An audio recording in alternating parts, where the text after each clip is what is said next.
Hello, I am Reed Christensen with Transwestern Minneapolis. What I thought we'd do today is talk about the overall Twin Cities office market, along with diving into the downtown Minneapolis office market that's going to have both good and bad news. The current unemployment rate in the overall market today is 3.2%. That has increased from 2.5%. The third quarter absorption rate in Minneapolis was a disappointing negative 220,000 square feet, bringing the total vacancy rate to over 21%. One thing to watch out for, however, is we have 4.5 million square feet of sublease space in the overall market, which has increased 2% from the previous quarter. So as we drill down into the downtown Minneapolis market overview, third quarter absorption in the CBD core was a negative 67,000 square feet. Also, there was 2 million square feet of sublease space available. Many companies are not leasing sublease space as they would rather build out brand new space in a brand new building with the landlord's money the way they want it. The vacancy rate is almost to 20% now, with a forecast of that going much higher. There is some good news, however. Hempel purchased the LaSalle Plaza building from Northwestern Mutual for $71 per square foot, or $46 million, which was a heck of a deal. They're planning on spending another $20 million on tenant amenities, including pickleball courts and escalades that will drive tenants around the market.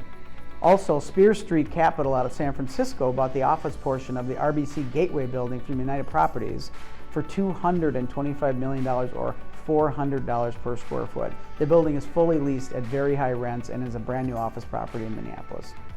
So what's happening downtown right now? Well, one thing is companies are starting to evaluate and change their return to office strategies, mandating that many of their employees be back in the office Tuesday, Wednesday, and Thursday during the week. We are continuing to see shorter lease terms and a reduction of square footage as companies navigate their future workplace needs. There is continued success at the trophy Class A office towers that have been newly built, including Gateway and the North Loop Green, as the flight to quality is a real thing for blue chip Class A companies. However, lenders are really actively engaged now in dealing with the money that they have spent downtown and the investments that they made, as many of the office towers vacancies are increasing. They are the ones now making the decisions on new lease deals and what money to spend where. To expand on the state of downtown today, according to the Minneapolis Downtown Council, the number of seated diners at downtown Minneapolis restaurants have risen 123% compared to the same period last year. And there's been over 1,800 events that have taken place in downtown Minneapolis, including concerts, shows, sporting events, and conventions. Even Taylor Swift made her way through Minneapolis. Companies are continuing to evaluate their office space needs, with employees working remote or hybrid. Most recently, Xcel Energy has mandated their employees to return to the office 3 days a week, which is great news for downtown Minneapolis. There are a couple of storm clouds on the horizon, however. Ameriprise Financial is consolidating their workforce into their service center, leaving a 960,000 square foot office tower that will be totally vacant in 2025. And what the plans are for that building is anybody's guess. Also, Target is continuing to market their entire 900,000 square feet that they have at the City Center complex for sublease. There's 9 years left on that term, and they're willing to do very aggressive deals. There's been a lot of talk in the media about tenants who are vacating downtown. It's just simply not true. There have been some tenants who have vacated downtown Minneapolis, but it's not nearly what the press is reporting. The largest one recently, though, is AT&T, who's moving out of 100,000 square feet at the AT&T tower to move out to Bloomington. Other than that, there's only another 100 or so thousand square feet of tenants that have actually made that move to the suburbs. So as far as some really good news in downtown Minneapolis that people may not understand is that we've done almost 1 million square feet of new lease transactions in the last 18 months. Some examples of that is Fox Rothschild Law Firm moving from the 222 building over to the City Center Target sublease for about 40,000 square feet. Also, Lathrop, a long-term tenant at IDS Center, renewed their lease on 40,000 square feet. Also, Winthrop and Weinstein at the Capella Tower took 100,000 square feet and relocated within that tower on a new 15-year deal. A company called Castle Lake made the move from Wells Fargo Center over to the Gateway building in a flight to quality into about 50,000 square feet.